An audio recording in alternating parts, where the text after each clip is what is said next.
You can get really hot. So,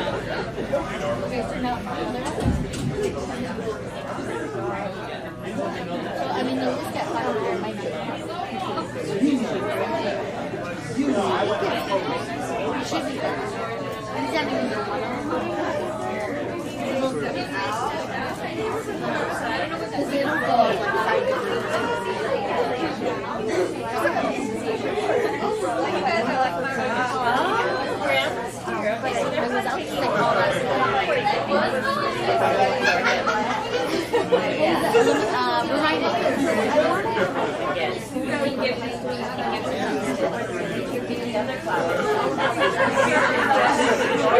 Yes and no.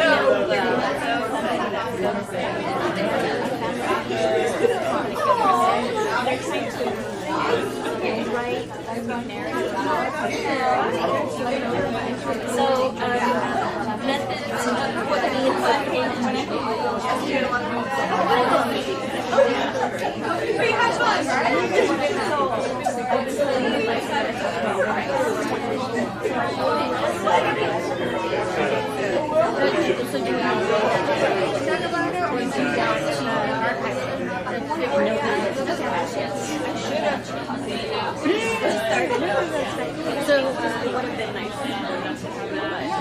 So what I would first do is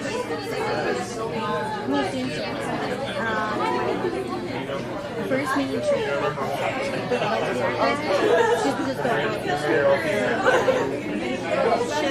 But they might say, oh, we can have a copy of it. So or you could even set out sorry, here's my hand. I'm going to go to do you know what it is? Oh, it's yellow? Yes. Okay, it's upstairs. Thank you. So there's a visual lesson found on the second floor, right above us, in a room that kind of looks like a ticketing room. And just say, not the phone to just hand it in, and describe it, and it'll have it. Awesome, thank you. Saved my life. So,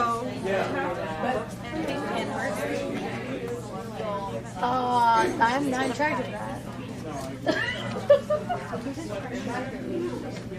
We're bringing up this rubber. Where's the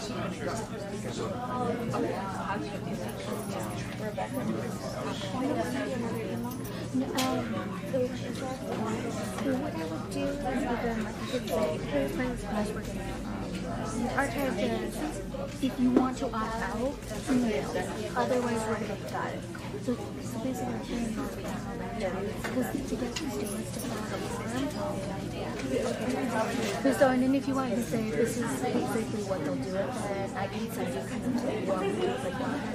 Okay, well, we will get started in the next minute. But I'll respond back and give you more details, and then we can still meet in person next week or the week after. Once class is done. Thank you. Yeah, I think that's awesome.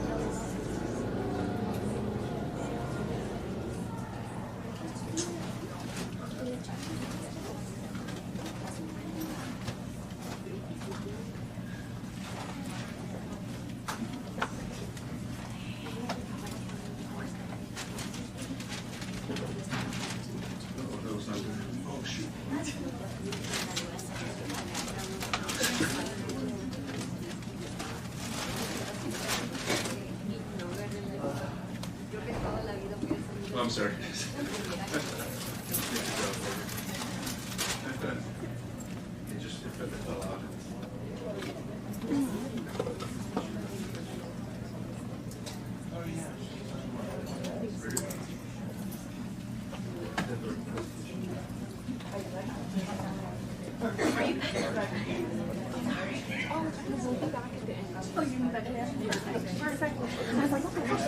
No, that's fine. Oh. Well, good afternoon, everyone. It is my real privilege and pleasure to just welcome you to Professor Genevieve Carpio's book talk, Collisions at the Crossroads. Yeah, we can. It's a book talk and a celebration. As a colleague, I'm just so grateful for your role in our department and your wonderful scholarship. So thank you for the invitation to be a part of this. The subtitle for Genevieve's book is How Place and Mobility Make Race. Professor Genevieve Carpio, in case you are meeting her for the first time, is an assistant professor in the César y Chávez Department of Chicana Studies, my department. Before joining UCLA, Professor Carpio was a postdoctoral fellow at Yale in the Department of History and the Program for Ethnicity, Race, and Migration. She received her master's in urban planning from here at UCLA and her PhD in American Studies and Ethnicity at the University of Southern California. She's won many accolades and fellowships, including multiple Ford Foundation fellowships, the Hellman Fellowship, and others. Her research and teaching interests include relational studies of race, 20th century U.S. history, suburban history and urban history, spatial theory, and particularly as it relates to notions of place and mobility. She has a long-standing interest in the public and digital humanities, particularly as it relates to the California Inland Empire, where she was raised. Leading up to, yes, perfect timing.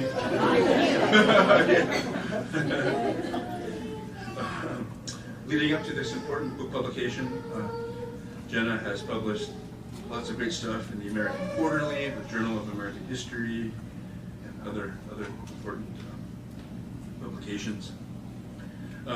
Though the book has just come out, it has already begun to receive wonderful reviews. According to Professor Matthew Fry Jacobson, he states, adding to the vibrant scholarly literature on race and place, Genevieve Carpio has produced an invaluable study of mobility and immobility in the race-making practices of California's Inland Empire. She has written Collisions at the Crossroads with great archival ingenuity and conceptual sophistication. She is also keenly attuned to the vivid details of lived experience and to the plain-spoken humanity of the diverse people who are her subjects. A splendid accomplishment. Yes. It was my book first. And so for the rest of our format, we will have comments from Professor Eric Avila, my chair of the Department of Chicano Studies, and also rather esteemed colleague George Sanchez, who probably needs no introduction. That being said, I'd like to welcome up Eric, please.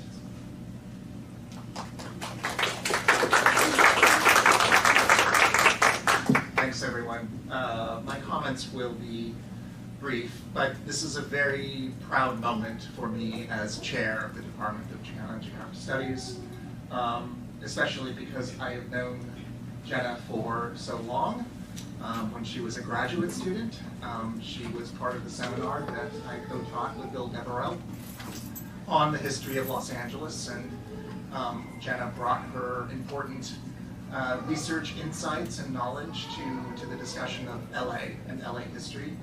I knew Jenna when she was a postdoc at Yale, and I had the privilege of her invitation to come and speak at Yale, which for me was a very exciting and special opportunity.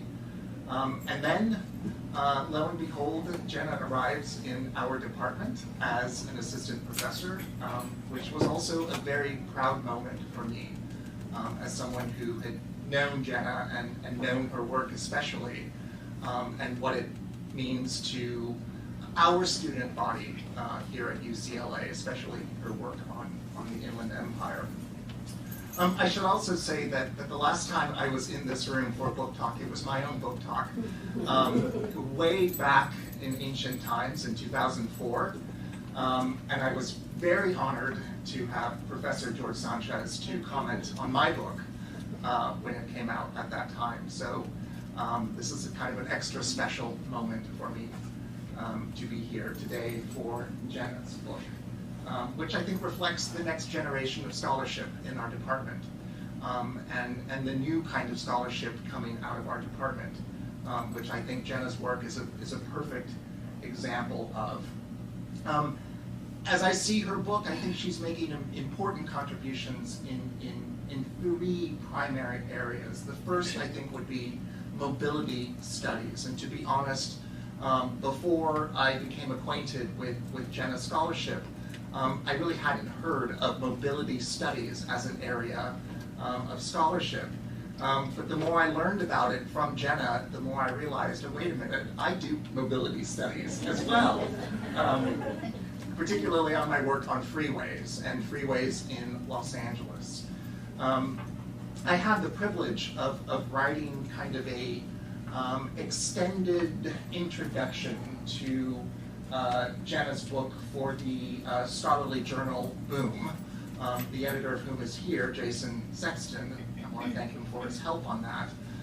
But in that piece, I talked about collision at the crossroads as kind of changing our whole mindset around the historical relationship between Los Angeles and the automobile. There is no question that the automobile is central to the shape, the form, and the identity of 20th century Los Angeles and Southern California in its entirety. But what I wrote about in my own work was the mythology of the automobile. The mythology of a new technology that promised unfettered mobility, unlimited freedom, access, the things that the architectural historian Rainer Bonham wrote about in his famous 1971 book, Los Angeles, the Architecture of Four Ecologies. He was basically the author of the myth of Los Angeles and the automobile, and he argued that Los Angeles was essentially a more democratic city, a more kind of bottom-up and less top-down city. And critical in that development was the automobile, which afforded access to everyone, to all points of the city at once. And he was writing at a time when Los Angeles was not saddled with the kind of congestion and traffic that it was now. He was a British expat who roamed the boulevards and freeways of Los Angeles in a convertible Mustang, and he took a very romantic view of Los Angeles and the automobile.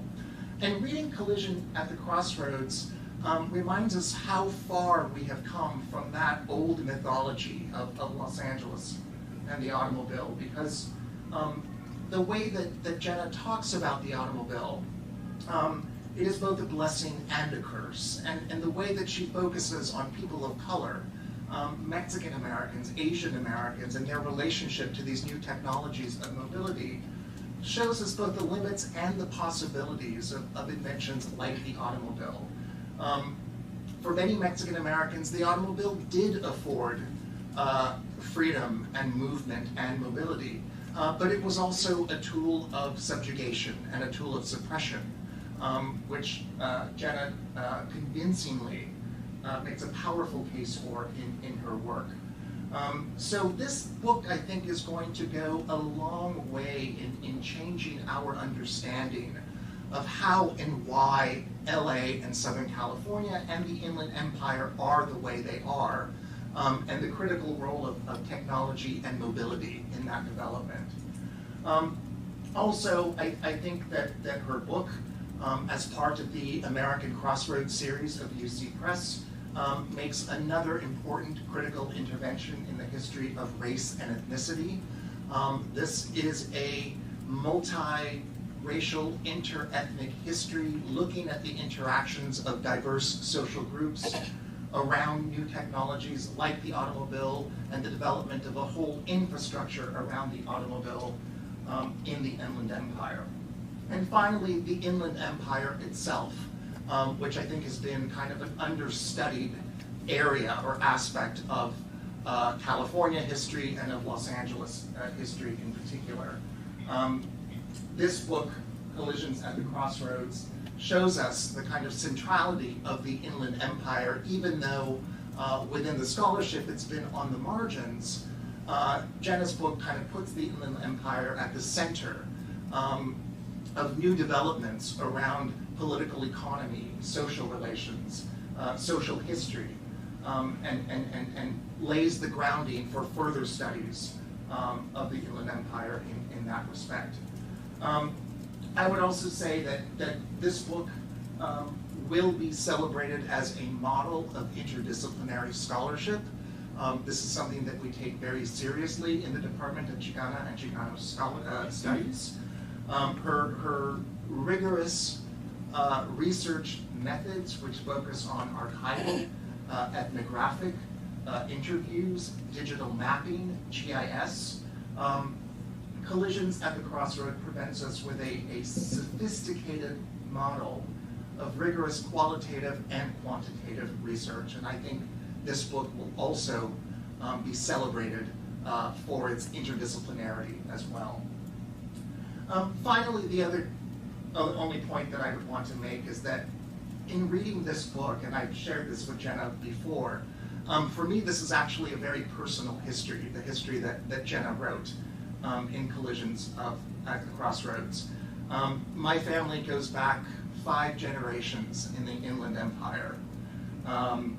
And the kind of origins of my family is a little colonia called East Highlands, which is where all the Mexican agricultural workers lived because they couldn't live in the racially segregated communities of Redlands.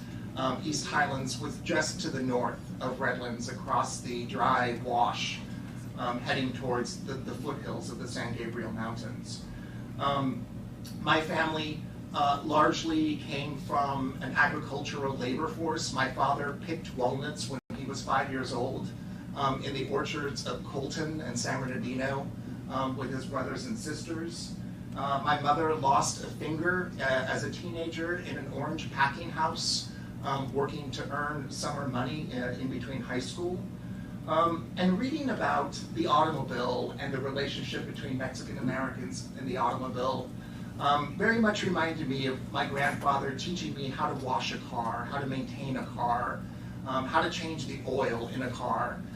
All the things that pushed me into college and graduate school, so I never had to do that kind of work again. But my grandfather took his cars very seriously. They were a source of pride for him.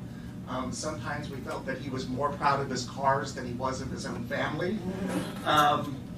But that attitude towards automobiles, I think, really resonates in Collisions at the Crossroads, which is not a simple story of domination and oppression, but it's one of engagement, interaction, appropriation, and reappropriation, which is something that I very much can relate to in my own family's history in the Inland Empire. So I am very grateful to have this book out in the scholarly realm, and I am even more grateful to have Genevieve Carpio as my colleague in the Department of Chicana and Chicana Studies. So congratulations, thank you, and I'm so looking forward to working with you many years down the road. Cheers.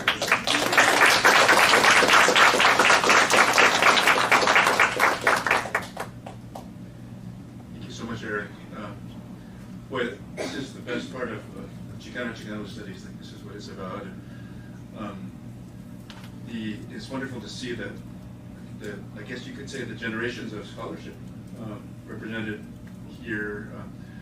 I was a student of George Sanchez. I won't say how many years ago, but in the history of LA, and that launched me into my path. And yeah, without further ado, please welcome Professor George Sanchez.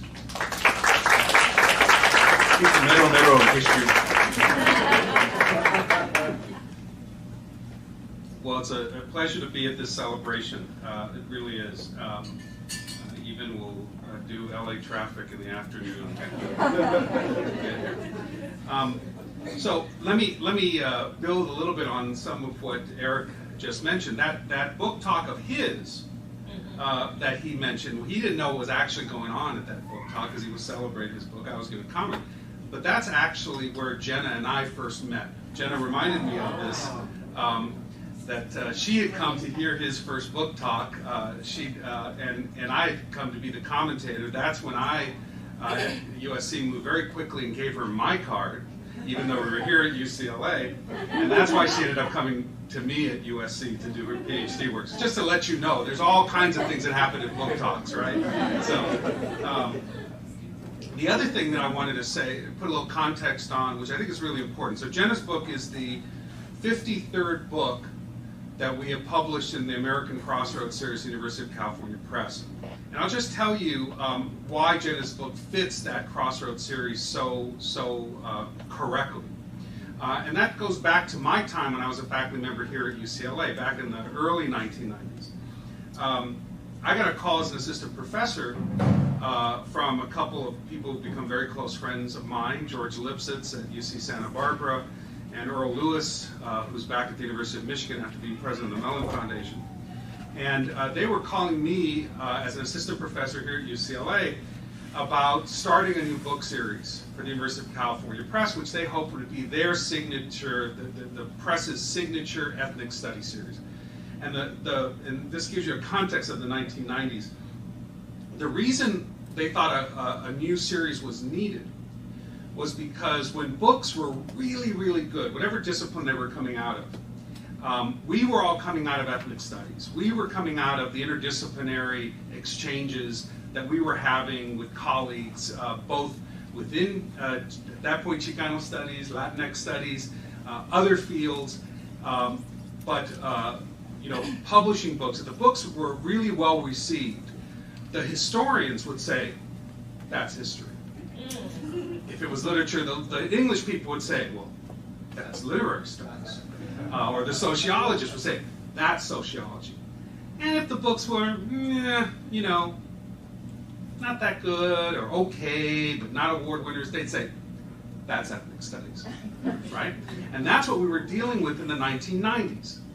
And so we wanted a series that would be very upfront about ethnic studies, about U.S. culture at the crossroads, about interdisciplinarity, that could claim itself to be ethnic studies, and we were going to go after books that made a difference in the field, that we thought were breaking new ground, and that's what we wanted in the series.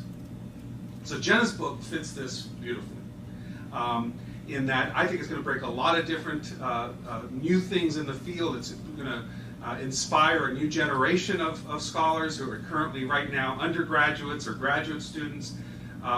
That's really important to us, and we see this as one of a long tradition of books in the American Crossroads series that's really going to make a difference. And so if you've got one in mind out there, come to us, please. We're going to continue. We, by the way, have published 53 books. We have a carte blanche from UC Press. We can publish as many as we want in any field for as long as we want. They want us to keep going. And so we're their best-selling series by far. We have no problems whatsoever. So this is the great thing. Over half of our books have won major prizes, and I fully expect this one to do the same. When Jenna first came to us at USC in the American Studies and Ethnicity, there was a couple of things that were really clear about her perspective. The first was that she was absolutely committed to engaged public scholarship, to working with the public. And she had already been doing that in the Inland Empire, working with their first archival collection. She actually published a little book with them that was out of photographs and things out of the Inland Empire. So community-based organizations that were rooted in the community. She was committed to that from the very start. Even before she started her PhD program, she's continued that throughout. And that was really appealing to us. It was appealing to me. And I and a lot of the people that came up in her cohort at USC, that's kind of one of their basic commitments. Whatever we do in scholarly work, we're also committed to doing that in public scholarship. And I think her work shows that there's really no difference. There's no difference in terms of the quality of the work. There's no difference in terms of the the passion that one can put behind projects, that those two things, communicating with our public, particularly in Southern California, and a scholarly audience, can be the same thing. It maybe takes different forms, it takes different kinds of time, but it's really important, I think, to think that through, and that was what she had. So I was very impressed with her work with the Inland Empire Archives, and also that she had grown up in the area, right? That she had a commitment to the area she grew up in. I've been working forever on a book on Boyle Heights. That's where I was born.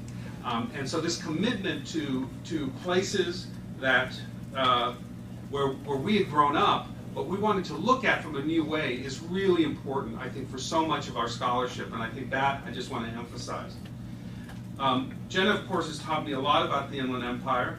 I tell a story about my sense of the Inland Empire, which I think is important, why it's important for all Southern Californians. I'm always remembered of what we have to do to study communities, but those communities are always in relationship to other communities. And I mean this first geographically. Let me just give you some sense. So it turns out that over half of the things that show up in the stockyards in Chicago start in the Port of LA. That the LA, and they make a turn. And that turn in downtown often takes all those materials, everything coming from Asia, to the Inland Empire. And in the Inland Empire, as Jenna talks about, there's all of these warehouses, these things to sort of distribute to the rest of the United States. And that's a critical way in which the economy currently works. So anything that happens in this country, Trump is talking about tariffs on China, this is affecting everything. From the people who work the ports in Carson, in San Pedro, in Long Beach, to the people that live along South LA and East LA, to the folks who have gotten jobs in the Inland Empire, and then from there go off in trucks or trains over the hills, into the desert, into the rest of the United States. Might end up in Chicago and from there be distributed out again. The Inland Empire plays this critical role in that issue of mobility of goods, but also of people. It's a place that has increasingly attracted people to take advantage of that very movement. The fact that so much of the products produced in the United States move through that area. And in fact, what I love about her stories is that it tells stories of people who know that trek sort of around, out to the Inland Empire, up that mountain pass and over. I know you guys know from going to Vegas, right? That's always been an important way people have moved in this country. Not just in Southern California, but in this country.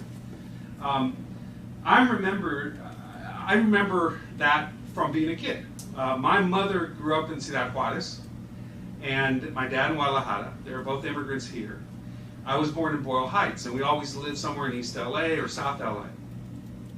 But El Paso and Ciudad Juarez were the towns we went back to visit family, right? It's where most of my mother's family still was. And my dad worked typical working class job. He was an auto mechanic. And so we would, as we were growing up, there's 3 of us. He worked till 5. He never left early, ever. He'd come home in his car. He'd say, okay, we're going for the quinceañera tomorrow in El Paso, right? We would all get tossed in the car. There was a big station wagon. We'd all get out. We'd sleep, right? And he'd just drive. He had been a bus driver in Mexico, right?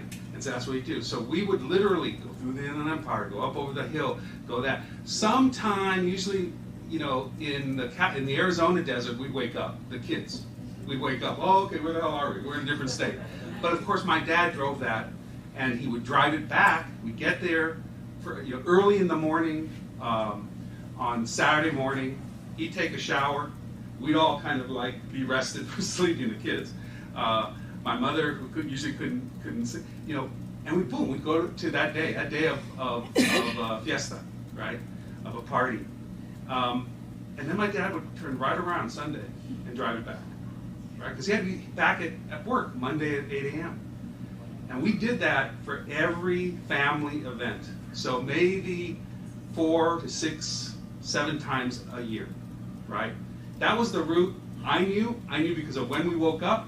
I usually slept through the Inland Empire on the way out, but on the way back, I knew we were back in LA when we went over that mountain. Just like when you're in Vegas, you go over that mountain and you're kind of coming down, you sort of see. That was, oh, I'm home. I'm home again, right? For my parents, of course, it was the other direction. My mother knew she was home when she saw that cycle thing in El Paso. There's a big old smokestack, if you know El Paso. It's been torn down now. So it's, these sites of movement are really critically important in the way we understand geography, in the way that we understand where home is, the way that we understand the importance of movement. If you haven't read this book, and I know most of you haven't, probably get it. And there are people in here that I think are critical actors that you want to know about. And I absolutely think that this mobility and mobility studies is going to be something you should learn about. It's why white settler colonials that she writes about coming into Riverside are so important in the history of the Inland Empire. The way that they're able so quickly to turn from complete newcomers to the area to the people that position themselves as native to the area, that's incredibly important. I didn't know before Jenna's work that the Chinese Exclusion Act didn't just operate, at the borders of the United States, but it actually operated inside places like the Inland Empire. That the Chinese would be restricted from moving about in the Inland Empire because of the Chinese Exclusion Act. They had to have a pass that said that they were legally here. This is back in the late 19th century, right? So that they could get from one place to another. That's incredibly important because we sometimes think that those things that we associate with South Africa and movement there and other places have not happened in the United States. And Jenna shows that they've happened right here in Southern California as a way to restrict movement, right? Restrict movement has been a critical way that power has been manipulated. And one of the stories you're going to love from this book, and I won't give it all away because you should read it, is the story of the Japanese cyclists, the Japanese-American cyclists in the Inland Empire. The way in which riding a bicycle in the early 20th century was a way of getting around and was also a position of power. To restrict Japanese Americans from riding bicycles was actually critical in keeping them restricted to certain parts of the land. So I just want to sort of say that there's an incredible depth to this historical research. Of course, she is utilizing the fact that our racial identities, the way in which we're thought racially, are critical in an interracial dialogue that has happened throughout U.S. history and certainly here in Southern California. And the relationships between Asian American and Latinos in particular, she really brings to full fruition on a localized level, right? And there's lots of people working on this, but she does this in an incredible way. One cannot understand the current restrictions on mobility, for example, of the undocumented here in the United States today without understanding the way that others have been restricted in their mobility in the past in places like the Inland Empire. And the contrasts of power, right? The ways in which the white dust bowlers that came in the 1930s that she covers would all of a sudden have people forget that there were Mexicanos that had been in the agricultural fields, even though they were before and they were after as braceros. But that positioning of the way one talks about Dust Bowl migrants from Oklahoma and Arkansas in California was so critical in positioning whites in a certain kind of racial position vis-a-vis agricultural work. The last thing I'll say is that I'm always reminded when I have students who are as bright and inquisitive and curious as Jenna, that history matters. It matters in our analysis. It matters in the way that we approach it. I remember the first thing that she wrote at USC, and that was, I thought was just brilliant, is she wanted to understand why in the Inland Empire, contemporary celebration of Route 66 would bar lowriders.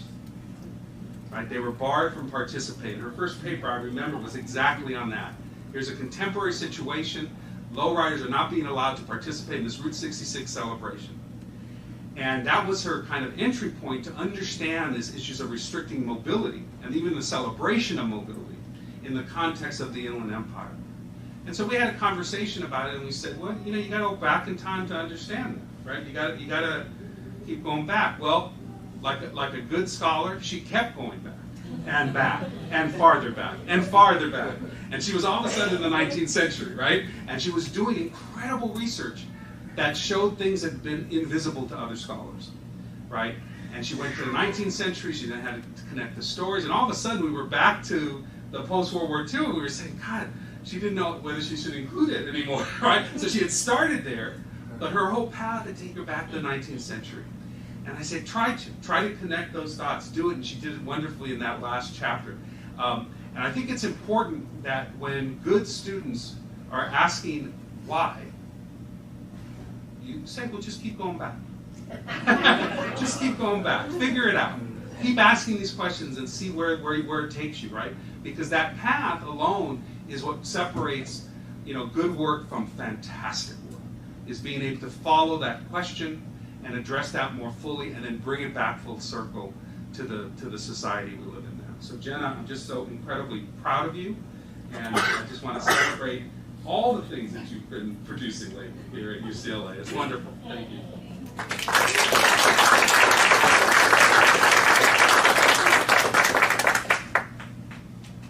Thank you, Professor Sanchez. Now we get to hear from Genevieve. So please welcome Professor Carpio.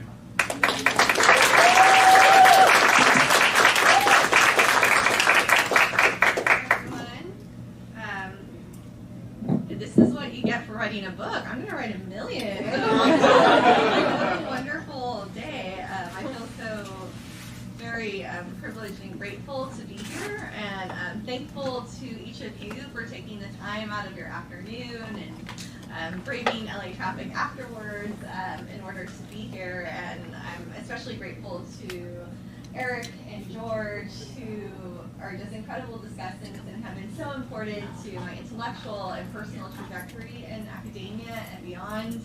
And as they both mentioned, you know, I actually met them both here in this very room at Professor Avila's book talk. And it makes me very excited to think about the students in the room today, that we might be in a similar situation in just a few years. So I hope you all, you know, I recognize a lot of faces in the room. This is a room full of fantastic people, so I hope everyone gets to kind of enjoy that company. So I want to share the time that I have here, and I'll keep it as brief as I can so that we can get to the celebrating part. But I wanted to share a brief overview of the work and its interventions. And one of my starting points is, if I can move forward, maybe I can't, so I'm gonna, oh, I did, okay. There we go. So I wanted to share what first brought me here, which were traffic checkpoints that were occurring in my home community of Pomona. So these were checkpoints that were supposed to be for checking sobriety, but they were held disproportionately in largely Latinx communities along Latinx corridors of movement. And they really operated more so like immigration checkpoints, because at the time, if you were undocumented, you cannot have a driver's license. I experienced actually one of these checkpoints with a friend of mine, Juan Tutute, who's sitting right back there. And I remember just feeling so much anger at these because it was very obvious about how they were supposed to function. And these occurred alongside this rise in Route 66 nostalgia. So things like the ban on lowriders in these festivals. This is the Ronde Festival in San Bernardino pictured here, alongside with this growth in these historic landscapes celebrating the route, really placed it in this time when the region was imagined as being white and being middle class. And this is very far from the reality of the present day Inland Empire. So I started to ask myself, what were the logics that naturalized the celebration of one form of movement, or movers, and criminalized the others? So my work is shaped by this purpose, by identifying those processes, historical and spatial, that lay the foundation for these contemporary forms of struggle. And I look across the 20th century to the ways certain types of movement take on racial meaning, as well as contest to the right over mobility in multiracial spaces. To answer these questions, I first looked to scholars that were part of the spatial turn in the social sciences and the humanities, which was this growth in studies over place and the richness of place, which we can place in the 1990s. And at this time, there was hugely important historical work looking at this concept of place, and it provided insights into racial segregation, into the limits of public space, as well as innovative forms of making spatial claims. And this work is something I draw on a lot, and place is even in the title of the book. But it didn't answer all of my questions about the ways we understand how people move within the intimate geographies of a region, and more so how those movements shape meaning and power. But I did find promising leads in a rising field called mobility studies. So rather than thinking about movement from that physical distance between point A and point B, mobility studies is really interested in thinking about the ways we experience, manage, and give meaning to movement. It's also concerned with questions of great interest to historians concerned with questions of race making, but there hasn't been extensive exchange between the two fields, particularly within the realms of relational racial formation, so thinking about how race is formed across aggrieved groups, but also at the regional level. So I have some quotes here, which I don't expect you to read, but I did want to kind of situate for those who know this field in the room, who are some of the scholars that I'm drawing upon. So again, something really important to me in the frameworks that I work with are relational racial formation. And this book actually started being almost exclusively about Mexican Americans and Mexican immigrants, but I found that when I was looking at this particular place and these particular questions, I really couldn't answer them without looking at what was going on with the groups that were around them. And I'm also concerned with one particular region, which is inland Southern California, as well as the relations that emanate from it. So I'm just curious, my hands, is anyone here from the Inland Empire? Well, I found one, I don't know. All right. So for those who are less familiar with it, the inland Southern California often refers to the westernmost portions of San Bernardino County and Riverside County, as well as the westernmost portions of Los Angeles County.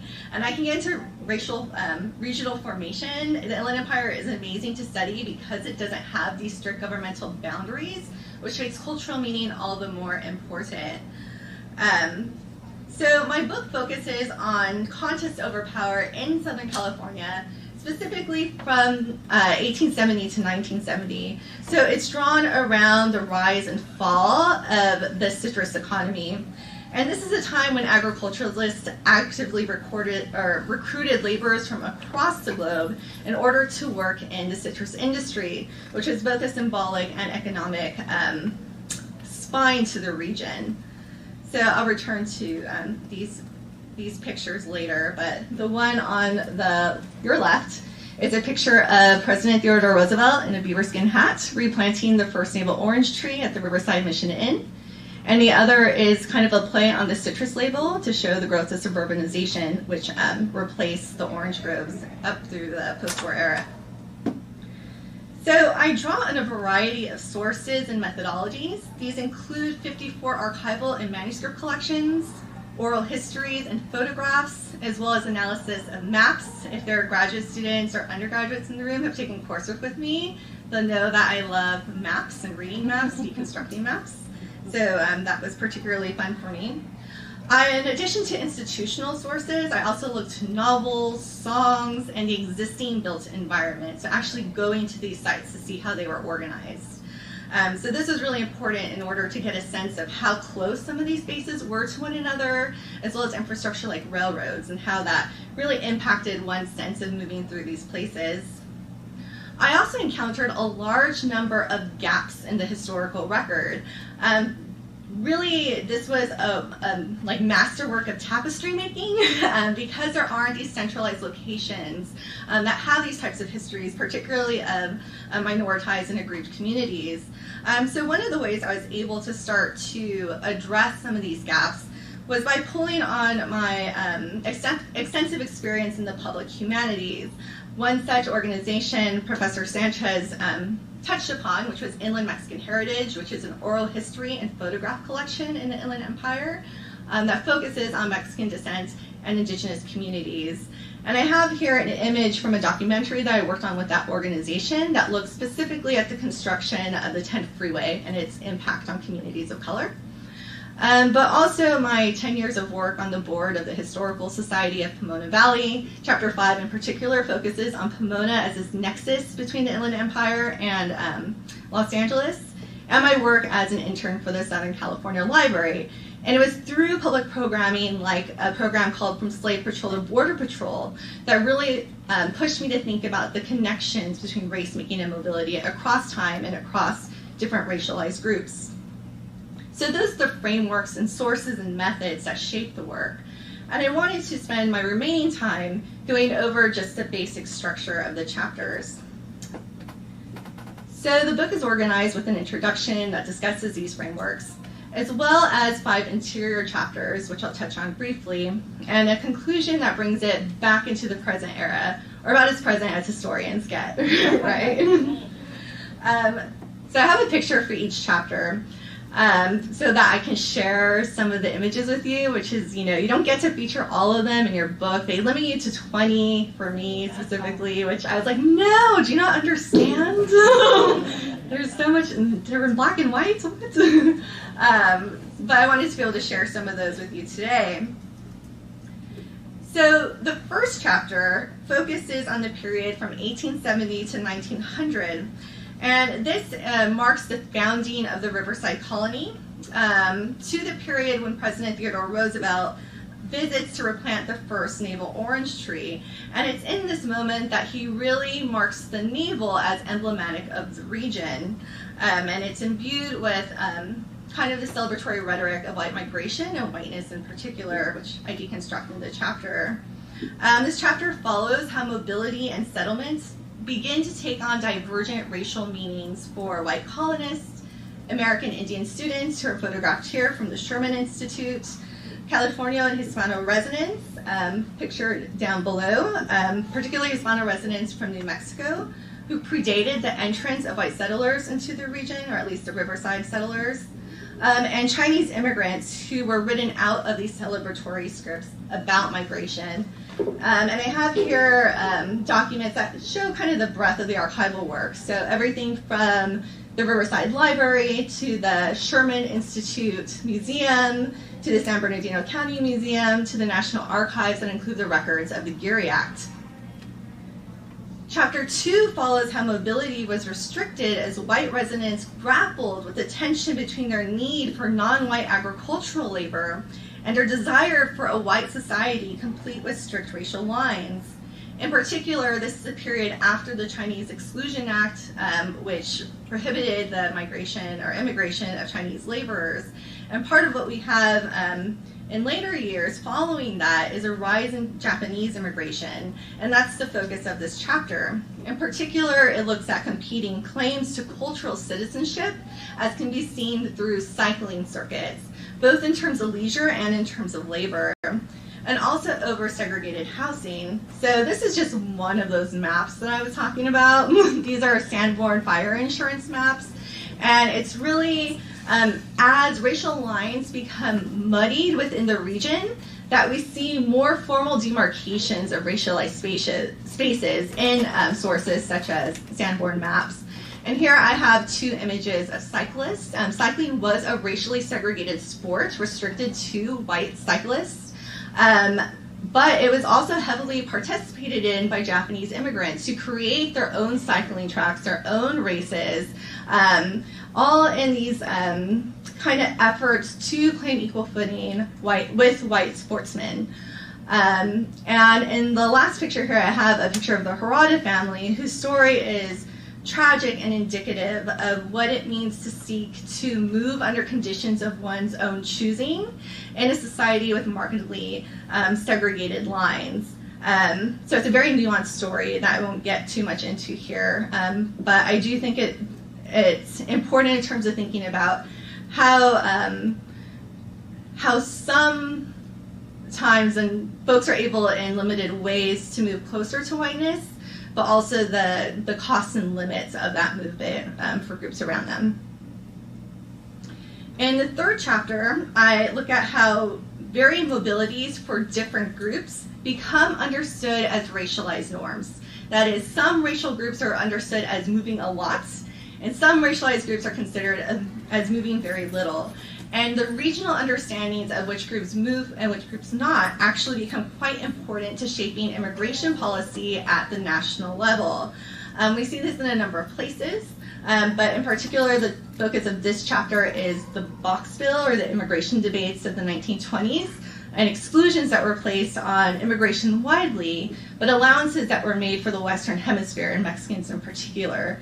So there are a number of debates that happen, and there's this very quick oscillation between racializing Mexican immigrants as ideal settlers, and I have a picture here from these housing campaigns that targeted Mexican immigrants, describing them as innately prone to settlement, home building, heterosexuality, etc.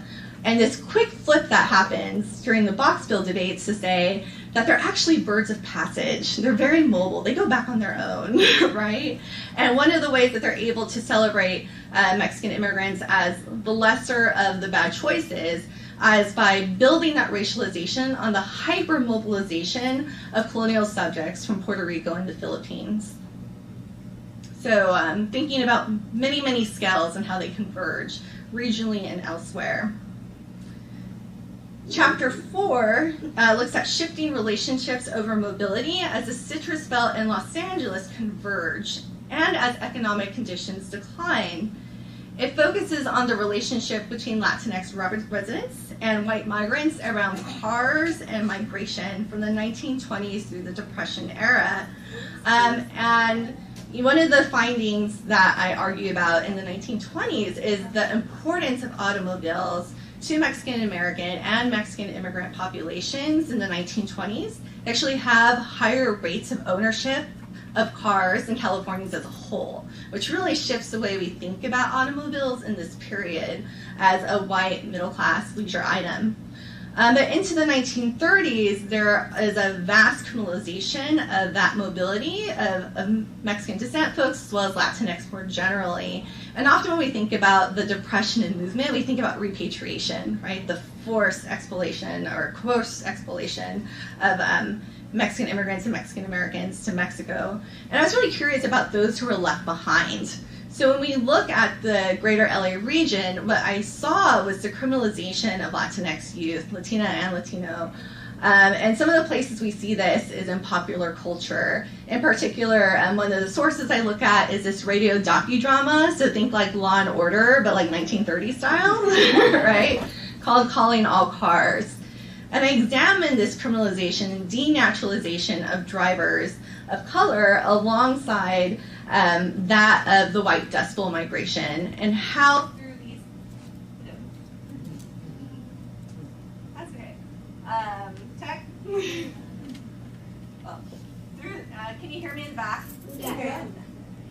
How through these pioneer mythologies that harken back to this earlier period, folks are able to re-whiten Okies who are in danger of becoming darkened, are actually being closer and closer racialized with other communities of color, but how it's actually through progressive advocates like Paul Taylor and Dorothea Lange and these people we really celebrate that they're repositioned along whiteness.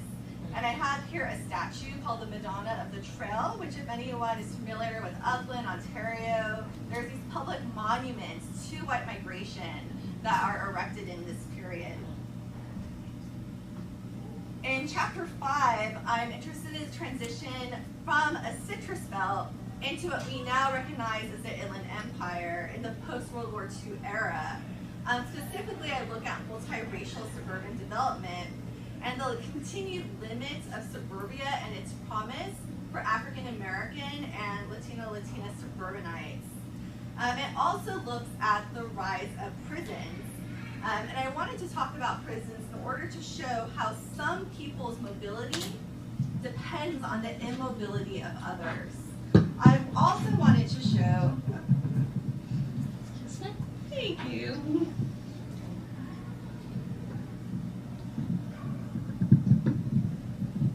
Hello? Great. But I also wanted to show the diverse mobility strategies that those who are imprisoned exercise despite their physical containment.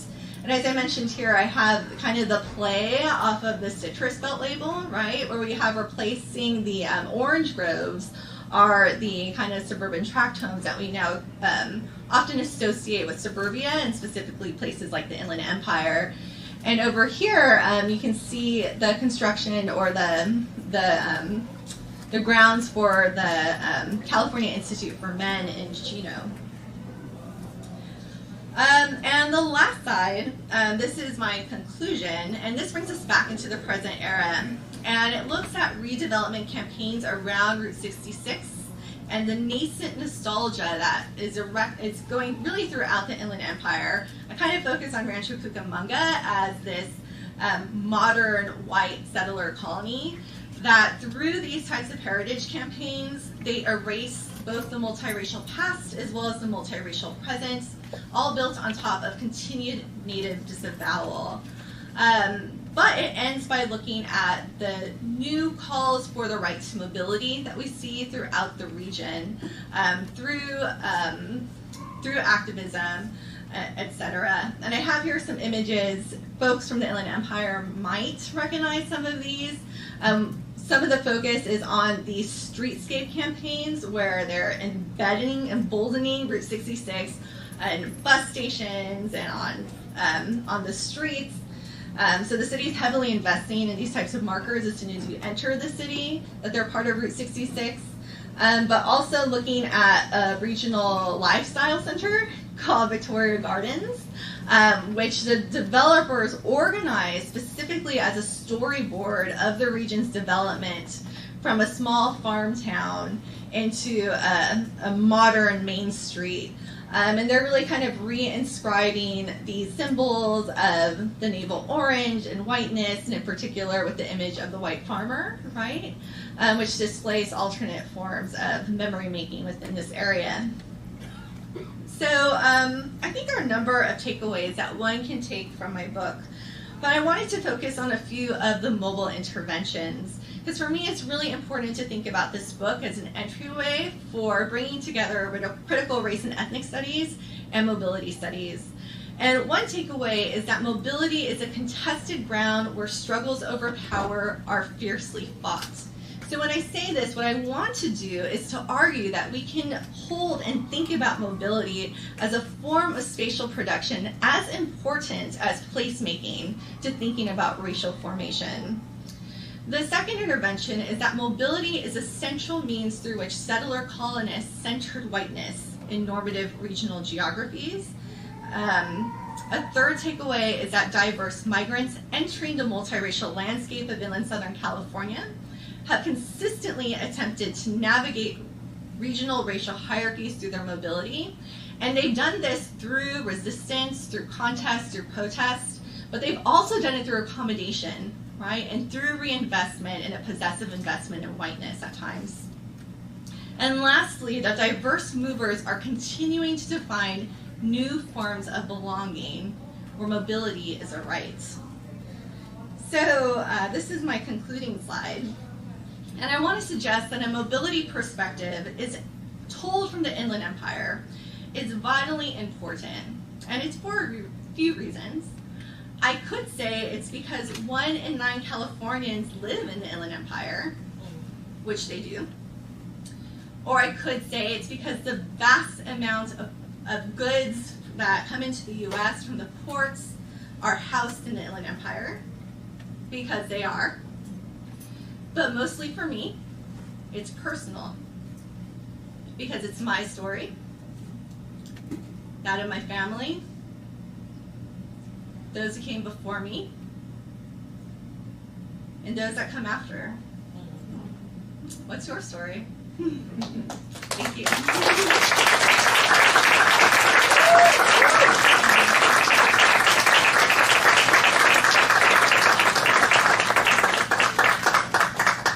Mr. Carpio, would you like to take a few questions? Or?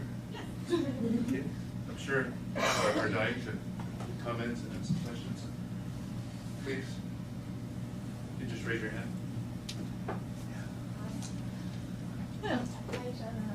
congratulations. Thanks Thank to you. all of you for being here. So obviously I've been thinking about this book and this project for a long time and seen it through various iterations, but one thing I realized that I wanted to hear more about from you is the kind of how you came to mobility studies as this sort of emerging tool for you to use as a resource. Because while I know it's been sort of in progress for a long time, the sort of field of mobility studies is rather new.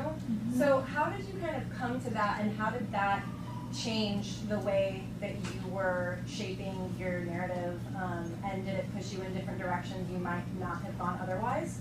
And then, like, by extension, what it means for you to be using this as a theoretical intervention centering race in a way that some other mobility scholars may not do. Thank you for your question, and I wish I had a pen so I could write down. Thank you. Wish granted. Thank you. That was a wonderful question. Professor Diaz, I'll say that part of how I came to mobility studies is that I was really trying to use the frameworks of place that I had seen other historians using and humanists that I highly respected, and to answer my questions about the rendezvous, and that's that car festival and its exclusion of lowriders. And so part of what drew me to a place-based framework is that these contests were happening in the downtown, right? And there's a number of scholars who have thought about the symbolic importance of downtowns and how they often reinforce normative geographies and power relations, and center the kind of white male, able-bodied, middle-class normative as a normative self. But the more I kept looking at this question around my particular case in San Bernardino, it didn't do enough to answer my questions. Because what I saw was that, yes, place was an incredibly important framework, but it was about more than that. It was about movement to and from and through this particular place and other places as well. And something that struck me is that, there was this bridge actually that connected the downtown to this historically Mexican-American neighborhood called Mount Vernon. And there was a large sign on that bridge that said no cruising on it, right? So there was really something about not just their place presence, but their mobility through this region and through this neighborhood, that I felt that there was something more to get out there. And so for me, a really important text was looking at the work of Tim Cresswell, who's a geographer also known for his work in space, but has been a central figure in this emerging field of mobility studies, along with folks like John Urey and Mimi Scheller, who are social scientists. What I really liked about Cresswell's work is that it's historical, and he focused on the figure of the tramp, and largely on the East Coast. So what his work did for me is that he helped me to see how we might think about a particular mobile figure as a subject that was created and made. So I'm taking that framework and extending it to think about how might we also use this to think about racialization, right? And the second part of your question was? I think that what you just said sort of spoke to that, but just kind of what it means for you to be using this theoretical framework to speak to race in a way that some folks who may use the framework of mobility may not sort of address race head on in the same way. Yeah, so I'll just add to that mobility studies is rich and wonderful, but if you look at kind of the major journals in the field that are defining the conversations, folks might look at race in a kind of quantitative sense of the word, but folks not really looked at racial formation, right? Engaging critical race and ethnic scholars who also look at mobility but have often called it different things, right? That's really trying to take the frameworks of these two fields and seeing about how they can speak to one another. And I think there's a lot of room for more work at this intersection. So thank you. Thank you, Jenna, and thank you, George and where is he? Our great moderator. This is a terrific book, and I want to ask kind of a hard question that maybe in some senses is beyond the book, but I think you're capable of addressing. And it's one that I'm kind of struggling with right now as I think through a current project that I have. So I think in Chicano studies in particular, or studies of Chicanos and Latinos, but maybe I'll just stick to what I know better, thinking about Mexican Americans. There's been a tendency to really think in very place-based terms, right? Tell a particular story about a Mexican Americans in a particular place. And there has also been this kind of tendency to not see Latinos as a national group with a national story, right? There's a little bit of tension between, I think, how we think about racism, anti-Latino racism, and racialization as national, but then also sort of have these very important and very, sort of necessary place-based focused studies, right? So I'm just wondering if you have any thoughts on how we might move to, continuing to tell these specific stories wherever they might be, but also within this framework of a nation state that does racialize brown people as inferior across state boundaries and across city boundaries and across regions, and I'm just sort of wondering if you might reflect on that a bit. I know it's a big question. I think it's a great question. And I think a lot about Doreen Massey's work. And if we think about place as something that is networked, right, and it isn't particularly bounded by specific spatial boundaries, then we are able to think about race and race making similarly, right? That is that people move, racial scripts move. And, I think, especially in chapter 3, I'm trying to get to this question of how do the racial scripts that we have for Mexican people specifically, how are those transformed and pushed and pulled when we have them in a place of national debate, specifically Congress? It's hard to get something much more symbolically federal, right, than a congressional debate. And although they're thinking about national policy, they're thinking about immigration, they're thinking about immigration specifically from Mexico and what that means for the national level, they're really confused about what Mexicans are, right? And based on what they are, what that means in terms of inclusion or exclusion from the federal body. So what they do is they turn to regional experts. They turn to people like Paul Taylor, who's a social scientist from Berkeley, who later does the Mexican migration statistics. They turn to people like George Clements, who is the works with the LA Chamber of Commerce. They turn to folks from the Los Angeles Times, and they rely on their testimony and their ideas of race for this population. That is something that's understood and comes distinctly out of the regional level. So I think if we can think about, one, how these racial scripts move and might transform in that movement and how it's an exchange between many different places, that allows us to get on a nuance that's both thinking about the national scale and racial formation, but also the very intimate about how is that racial formation then experienced in the lived geographies of people's lives, which for many of us are regional, right? So for me, regions are really important, but I think we can think about other scales as well, to the very, very local of neighborhoods or of cities, et cetera. But I think it's a good question that we're going to have to continue to grapple with. Thank you. I'm so thrilled for you. Thank Such you. a beautiful project. so exciting to see it in the world.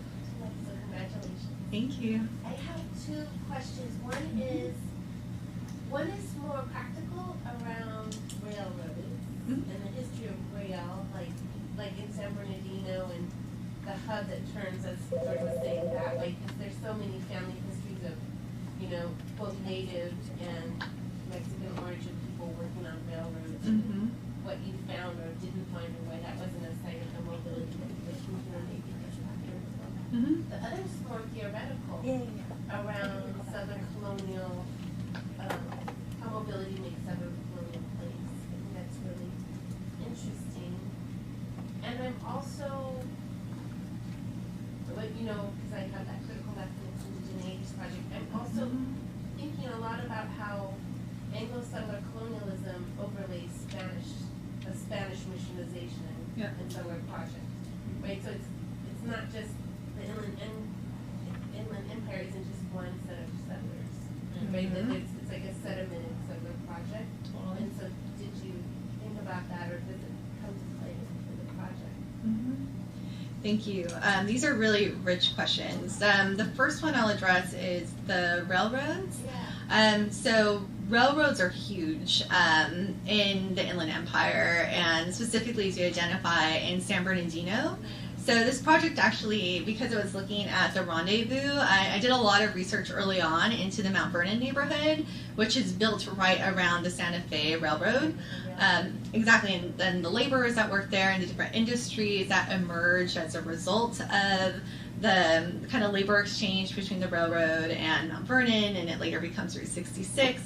So in that sense, I touch a little bit on those railroad towns, but I really am using citrus as the organizing factor of regional identity at that time. So it's around the citrus industry and citrus memory and citrus heritage.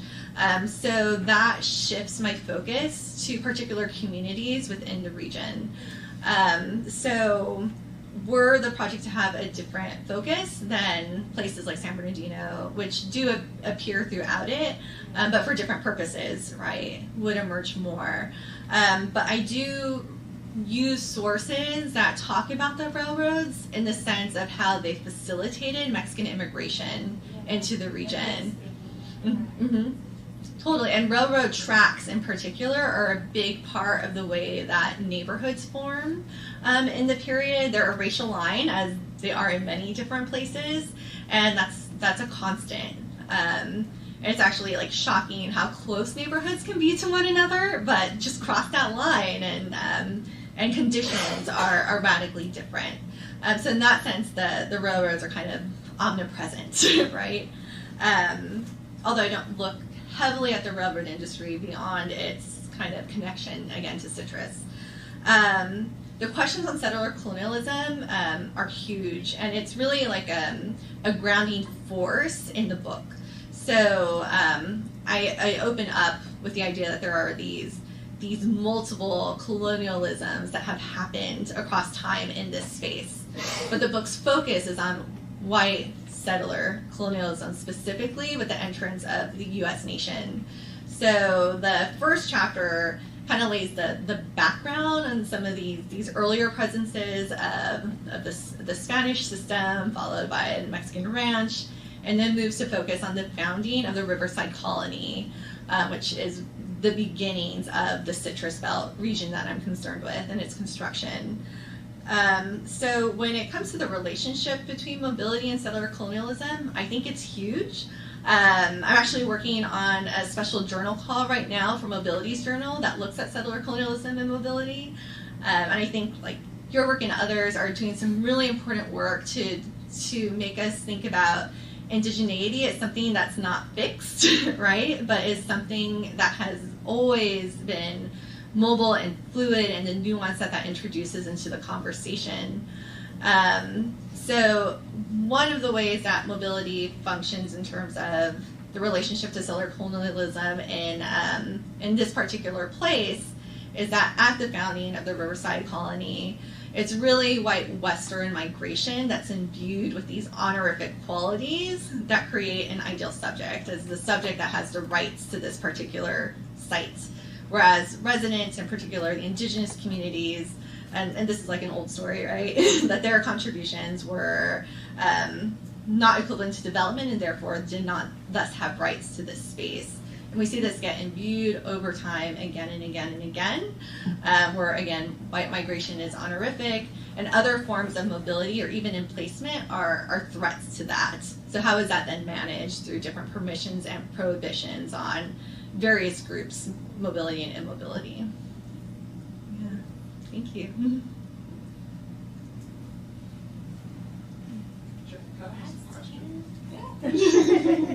I wanted to ask, building off of Laura's and Maylee's question, I wanted to ask you, what do you think is the difference between the Inland Empire and Los Angeles? I mean, I was born in Redlands, but I grew up in San Diego, and when we drove up the 15 to Redlands, I kind of felt like we were coming to LA. Yeah. You know, people there, when they watch television, they watch LA networks. When they listen to the radio, they listen to LA radio stations. The primary lines of traffic movement are the 10, the 60, and the 210, which feed the lines of movement between LA and the Inland Empire. If you think about it, there's no clear-cut, like, topographical distinction between LA and the Inland Empire. They're both, you know, basin communities at foothills, right? And then, you know, you think about, you know, the housing market and the fact that you know, there's now bedroom suburbs in the Inland Empire feeding commuters into LA and other parts of Southern California. And then on a larger idea that identity is a construct, even regional identity is a construct. And you think about the history of the Inland Empire, all the work that went into making this idea of the Inland Empire, I mean, isn't that a construct too? So how do you think about the Inland Empire and its distinctiveness from LA? So to answer to your question, I would say that, one, I 100% believe that regions are constructed. So I don't think there's any like material truth to what is LA or what is the Inland Empire. That doesn't mean it's not socially constructed and lived and experienced in a particular way. The second thing I would say in order to answer the question would be when. You know, is it now? Is it 1950s? Because I think that relationship between Los Angeles and what we understand as the Inland Empire now has shifted considerably over time, and that they've always been connected. They're or not always, but you know, since within the 20th century, there's always been strong networks and relationships between them. But I think the strength of those networks has shifted over time. So definitely with the beginnings of the citrus industry, you know, the banks and major decision making, and much of that happened in Los Angeles.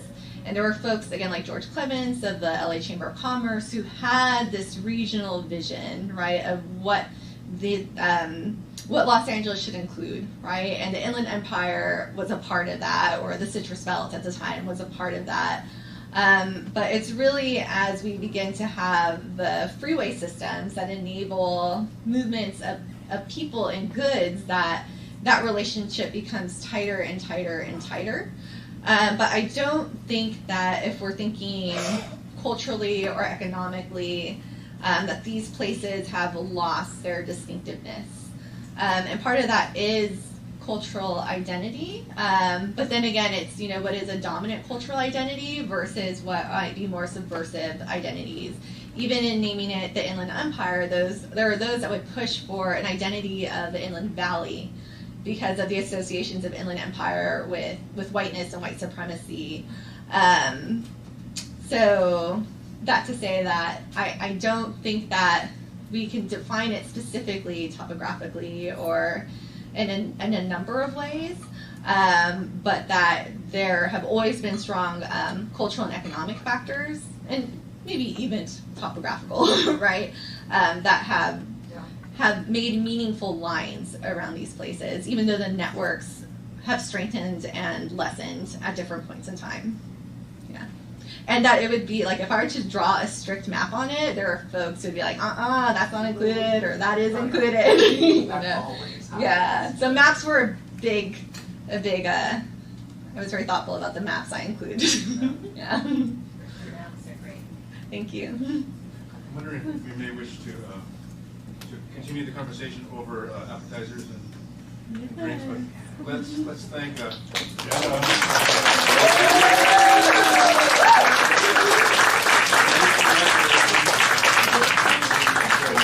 Family is here as well. Yeah. Thank you for gracing us with your presence. And Eric and George, please, let's thank them as well. I want to thank CSRC for hosting us. Yes. And yeah, Chávez studies, history, Urban planning. all these people that are trying to just claim. And there's an office of Office of Equity and Inclusion. So we thank everyone. Thank you all.